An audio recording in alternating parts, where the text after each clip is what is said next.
जय हिंद, नमस्कार साथियों। स्वागत है आप सभी लोगों का हमारे एक और नई वीडियो में। और आज की इस वीडियो में मैं आप सभी लोगों से बात करने वाला हूं दोस्तों लुप्त संख्याओं के बारे में। जी हाँ दोस्तों, कुछ ऐसे आकृति जिसमें लुप्त संख्या दिया रहता है और उसी संख्या को हम लोगों को ज्ञात करना पड़ता है दोस्तों। ये है रीजनिंग, और रीजनिंग की कुछ धमाकेदार ट्रिक लेकर के मैं आ चुका हूं आप सभी लोगों के बीच में। तो वीडियो को लास्ट तक देखिएगा। यदि इसमें अगर आप लोगों को किसी भी प्रकार का डाउट होगा तो आप लोग मुझे कमेंट सेक्शन में कमेंट करके जरूर बताइएगा दोस्तों।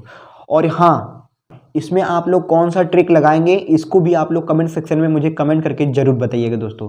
तो चलिए ज़्यादा देर नहीं करते वीडियो को शुरू करते हैं। तो दोस्तों क्वेश्चन नंबर एक हमारा बोल रहा है लुप्त संख्या ज्ञात करें। यहाँ पे ये आकृति बनी हुई है और इस आकृति में आप लोग देख सकते हैं यहाँ पे है प्रश्नवाचक चिन्ह, और प्रश्नवाचक चिन्ह की जगह पे हम लोगों को संख्या ज्ञात करने हैं दोस्तों। तो इसमें कौन सा लॉजिक लग रहा है, कौन सा ट्रिक लग रहा है, आप लोग मुझे कमेंट सेक्शन में जरूर बताइए दोस्तों। और यहाँ पे जो मैं लॉजिक लगाने वाला हूँ दोस्तों, वो लॉजिक कुछ इस प्रकार से है कि अगर हम लोग करते हैं 6 का स्क्वायर, ठीक है दोस्तों, और फिर करते हैं 7 का स्क्वायर, और इन दोनों को जब हम लोग जोड़ देंगे तो क्या ये 85 आएगा? हाँ, 85 आ जाएगा दोस्तों। मैंने पहले भी आप लोगों को बताया है पहले वीडियो में कि यदि बड़ी संख्या अगर किसी भी आकृति में बनी हुई होती है तो उस बड़ी संख्या को हम लोग टारगेट करते हैं और उस बड़ी संख्या के रूल के मुताबिक हम लोग जो प्रश्नवाचक चिन्ह है वहाँ पे सॉल्व करते हैं दोस्तों। जो रिलेशन बड़ी संख्या में लग करके बनती है वही रिलेशन हम लोग प्रश्नवाचक चिन्ह की जगह पे लगा करके हम लोग उसको सॉल्व करेंगे दोस्तों, ठीक है। तो यहाँ पे देख सकते हैं 6 का स्क्वायर, यदि 6 का स्क्वायर यहाँ पे करेंगे तो हो जाएगा 36, और 7 का स्क्वायर कर दिए दोस्तों तो हो गया 49 यानी 49। अगर इन दोनों को हम लोग जोड़ देते हैं तो कितना आ जाता है दोस्तों? 6 9 15, 15 के 5 कैरी 1 और 3 7 कितना हो गया? 3 और 4 7, 7 1 8 हो गया दोस्तों, ठीक है दोस्तों। यानी 85, ये 85 आपका आया तो हाँ 85 आया हुआ है दोस्तों। अब यहाँ पे देख सकते हैं 8 है तो हम लोग करेंगे 8 का स्क्वायर। जब 8 का स्क्वायर करेंगे तो आ गया 64। यहाँ पे 9 है तो 9 का स्क्वायर करेंगे तो आ गया 81। 64 और 81 को जोड़ देंगे तो कितना हो जाएगा दोस्तों? 4 1 5 और 4 6 4 8 कितना हो गया दोस्तों? 14। तो यहाँ पे 14 हम लोग क्या कर लेंगे? लिख लेंगे दोस्तों। कितना आया? 145 आया, तो यहाँ पे 145 है दोस्तों। अब यहाँ पे प्रश्नवाचक चिन्ह की जगह पे हम लोगों को क्या करना है? ज्ञात करना है। तो ये वही नियम लगाएंगे जो नियम इसमें लगाए हैं, ठीक है दोस्तों। तो यहाँ पे 12 का स्क्वायर करेंगे तो कितना आ जाएगा? 144, ठीक है दोस्तों। जब 12 का स्क्वायर करेंगे तो 144 आ जाएगा। और यहाँ पे जब 14 का स्क्वायर करेंगे तो कितना आ जाएगा दोस्तों? 14 का स्क्वायर 196, कितना आ जाएगा दोस्तों? 196। और इन दोनों को जब जोड़ लेंगे तो कितना आ जाएगा दोस्तों? जब इन दोनों को जोड़ेंगे, चलिए जोड़ करके देखते हैं। 4 और 6 कितना हो जाएगा? 10, 10 का 0 हाथ में लगा 1 यानी कैरी 1, 1 और 4 5, अब 5 9 कितना हो जाएगा? 14, 14 का 4 हाथ में लगा 1, फिर दोस्तों 1 1 2 1 3 यानी 340। यहाँ पे टोटल कितना हो जाएगा दोस्तों? 340। प्रश्नवाचक चिन्ह की जगह पे हो जाएगा 340 दोस्तों। बहुत ही आसान सवाल है, यदि आप लोग इसमें लॉजिक लगाते हैं तो फटाफट सॉल्व कर सकते हैं दोस्तों। थोड़ा सा टाइम लगता है सोचने में, और वही जब हम लोग प्रैक्टिस करते रहेंगे तो ये सवाल ही बहुत ही आसान बन जाएगा दोस्तों। चलिए देखते हैं अगले प्रश्न को। अगला प्रश्न है दोस्तों हम लोगों का, दी गई आकृति में लुप्त संख्या ज्ञात करें। इसमें भी हम लोगों को लुप्त संख्या ज्ञात करना है, और लुप्त कहाँ पे है दोस्तों? प्रश्नवाचक चिन्ह के जगह पे। तो यहाँ पे जो नियम लगने वाला है दोस्तों, आप लोग मुझे कमेंट सेक्शन में कमेंट करके बताइएगा अपना नियम। और जो मैं नियम लगा रहा हूँ वो कुछ इस प्रकार से है दोस्तों कि ये 24 है, 5 है, 9 है, 30 है, 7 है, 1 है, 19 है, 18 है, और यहाँ पे संख्या ज्ञात करना है दोस्तों। तो यदि हम लोग इन तीनों को जोड़ देते हैं दोस्तों, क्या करते हैं? जोड़ देते हैं तो कितना हो जाएगा? देखिए 24 5 29, 29 9 38, कितना हो जाएगा? 38 हो जाएगा दोस्तों। अब यहाँ पे भी हम लोग जोड़ते हैं 30 और 7 37, 1 38, तो यहाँ पे भी हो गया 38। यहाँ पे 19 18 37 37, और 38 में अभी कितना कम है? 37 है, तो 38 में से क्या कर देंगे? 37 को घटा देंगे। 38 माइनस 37 बराबर कितना आ गया? 1 आ गया। तो यहाँ प्रश्नवाचक चिन्ह के स्थान पे क्या होगा दोस्तों? 1 होगा हमारा। ये भी प्रश्न बहुत अच्छे तरीके से सॉल्व हो गया दोस्तों। यदि ये प्रश्न अच्छा लगेगा तो एक लाइक कर देना दोस्तों, ठीक है दोस्तों। अब चलिए हम लोग देखते हैं तीसरे प्रश्न को। तीसरा प्रश्न दोस्तों है हमारा, तीसरा प्रश्न है, दी गई आकृति में प्रश्न चिन्ह के स्थान पर क्या होगा? यहाँ पे प्रश्नवाचक चिन्ह कहीं दिखाई दे रहा है? हाँ, यहाँ पे दिखाई दे रहा है प्रश्नवाचक चिन्ह दोस्तों। यहाँ पे हम लोगों को संख्या ज्ञात करने हैं। यहाँ पे दिया हुआ है 4 8 16 32 64 128 512 1024। तो तो यहाँ पे कौन सा नियम लग रहा है? सोचो सोचो सोचो। हाँ, यहाँ पे ये नियम लग रहा है कि ये क्या हो रहा है, बढ़ते चला जा रहा है। 4 फिर 8 फिर 16। ठीक है दोस्तों, इसमें भी 2 से गुणा है, इसमें भी 2 से गुणा है, तो इसमें भी क्या होगा, 2 से गुणा होगा तो ये आ जाएगा, इसमें 2 से गुणा करेंगे तो ये आ जाएगा दोस्तों। ठीक है, तो यहाँ पे है, इसमें 2 से गुणा हुआ है तो ये आया है, तो इसमें यहाँ से 2 से क्या कर देंगे, भाग दे देंगे दोस्तों। यानी कि आप लोग ध्यान दीजिए, 512 है और 512 में 2 से क्या कर दिए, भाग दे दिए। तो 512 में जब 2 से हम लोग भाग दे देंगे तो कितना आ जाएगा दोस्तों? सोचिए सोचिए, 5 से भाग दे दिए तो कितना आ गया, 5 से भाग दे देंगे तो 256 आ जाएगा। कितना आ जाएगा? 256 दोस्तों।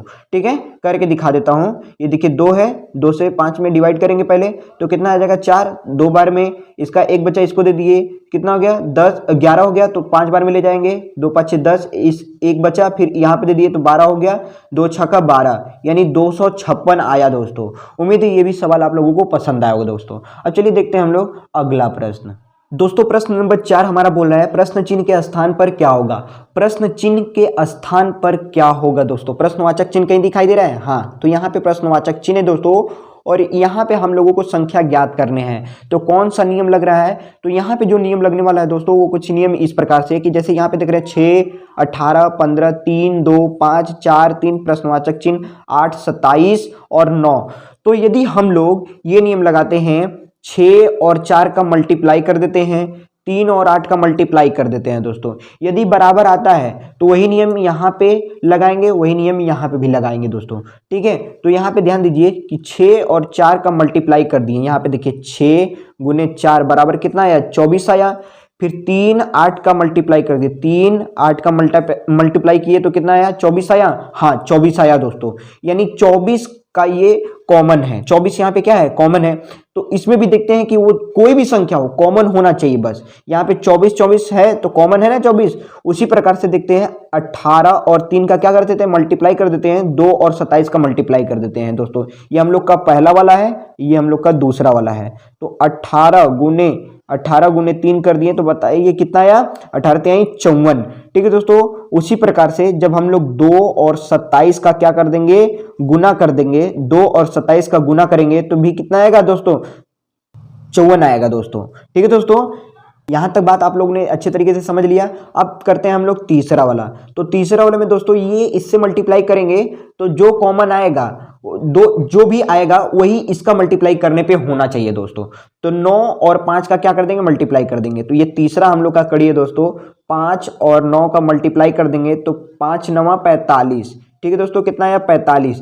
तो इसका भी गुणा करने पे 45 आना चाहिए। यहाँ पे 45 आया ना, तो यहाँ पे भी क्या आना चाहिए, 45 आना चाहिए दोस्तों। यदि 45 आ जाता है तो हम लोग का आंसर हो जाएगा दोस्तों। तो ये 15 में कितने से मल्टीप्लाई करेंगे कि 45 हो जाए? तो 15 में, यदि 15 में हम लोग क्या करते हैं, 3 से मल्टीप्लाई कर देते हैं तो आ जाता है दोस्तों 45।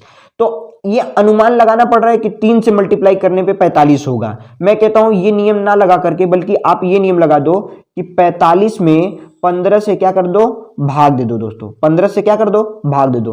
तो 15 3 45 हो गया, अच्छे तरीके से कट गया। तो ये आपका 3 जो है वही प्रश्नवाचक चिन्ह की जगह पे क्या होगा, ऐसा है। तो ये प्रश्नवाचक चिन्ह के स्थान पे क्या हो जाएगा दोस्तों, 3 हो जाएगा। ठीक है, उम्मीद है ये चौथा प्रश्न भी आप लोगों को अच्छे तरीके से समझ में आया होगा दोस्तों। अब चलिए देखते हैं हम लोग पांचवा प्रश्न। पांचवा प्रश्न है दोस्तों, पांचवा प्रश्न हमारा बोल रहा है यहाँ पे 12:14, फिर प्रोपोर्शनल 24 और रेशियो कितना है, प्रश्नवाचक चिन्ह है दोस्तों।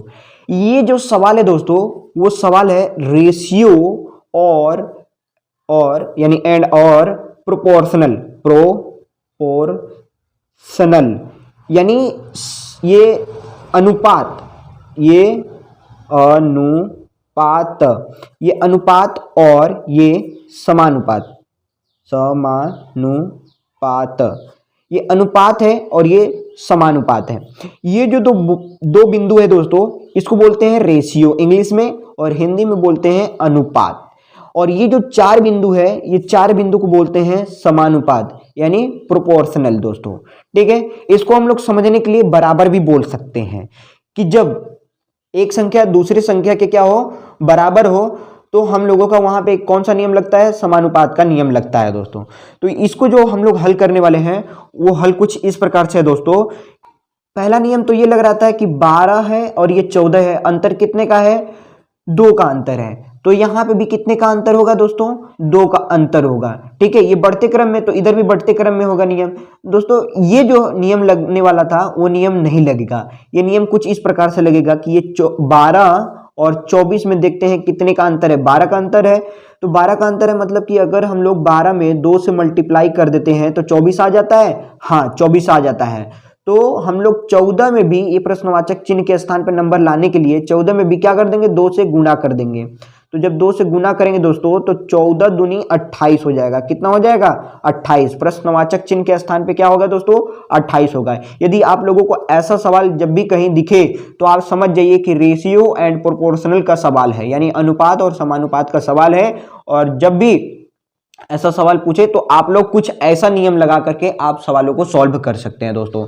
अब चलिए देखते हैं हम लोग आखिरी प्रश्न, इस वीडियो का छठा प्रश्न और आखिरी प्रश्न है दोस्तों। ठीक है दोस्तों, मैं बड़ा वीडियो नहीं बनाता हूं, छोटा ही छोटा बनाता हूं ताकि आप लोगों को जो नियम मैं लेकर के आता हूं उसके ऊपर कुछ प्रैक्टिस करवा दूं और बाकी आप प्रैक्टिस उसके ऊपर करते रहें दोस्तों। चलिए सवाल के ऊपर वापस आते हैं। तो यहाँ पे सवाल कुछ इस प्रकार से दिया हुआ है दोस्तों। सवाल क्या है, यहाँ पे 16 है, 12 है और 48 है, प्रश्नवाचक चिन्ह है दोस्तों।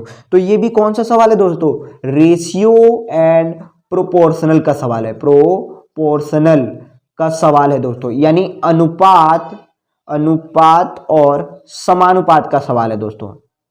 ठीक है दोस्तों, अनुपात और समानुपात का ये क्या है, सवाल है। तो इसमें जो नियम लगने वाला है दोस्तों वो कुछ नियम इस प्रकार से लगने वाला है जो मैंने पहले भी आप लोगों को बताया है दोस्तों। यहां पे जो पहली वाली है संख्या वो पहली वाली से क्या होगी, कंपेयर की जाएगी। ये जो दूसरी वाली संख्या है ये दूसरी वाली संख्या से कंपेयर की जाएगी दोस्तों।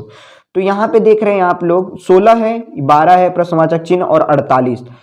तो यहाँ पे आप लोग ध्यान दीजिए 12 है और ये 48 है। 12 48 कितने बार में 48 आया होगा 12 की तुलना में। ठीक है, यानी इससे अगर कम भी देखा जाए तो कितना है, 36 है। ठीक है, 36 क्या है, कम है। तो मैं अगर कहूं कि 12 में यदि 4 से मल्टीप्लाई कर देते हैं तो 48 आ जाएगा। 12 में यदि 4 से मल्टीप्लाई कर देंगे, 12 चौंग 48 आ गया, बिल्कुल सही है। तो यही 4 का मल्टीप्लाई हम लोग यहाँ पे कर देते हैं। तो यहाँ पे देखिए 16 में 4 से क्या कर दिए, मल्टीप्लाई कर दिए। तो 16 चौका कितना हो जाएगा, 64। तो इस प्रश्नवाचक चिन्ह के स्थान पे क्या हो जाएगा दोस्तों, 64 हो जाएगा। उम्मीद है ये भी प्रश्न आप लोगों को अच्छे तरीके से समझ में आया होगा दोस्तों। यदि इसमें भी अगर आप लोगों को किसी भी प्रकार का डाउट होगा तो आप लोग मुझे कमेंट सेक्शन में कमेंट करके जरूर बताइएगा। इसके ऊपर मैं आप लोगों को ढेर सारे और भी प्रैक्टिस करवा दूंगा। ठीक है दोस्तों, आई होप ये वीडियो आप लोगों को पसंद आया होगा। पसंद आए तो लाइक कर देना, चैनल पे नए तो चैनल को सब्सक्राइब कर देना। मिलते हैं ऐसे जबरदस्त वीडियोस के साथ, तब तक के लिए जय हिंद, वंदे मातरम।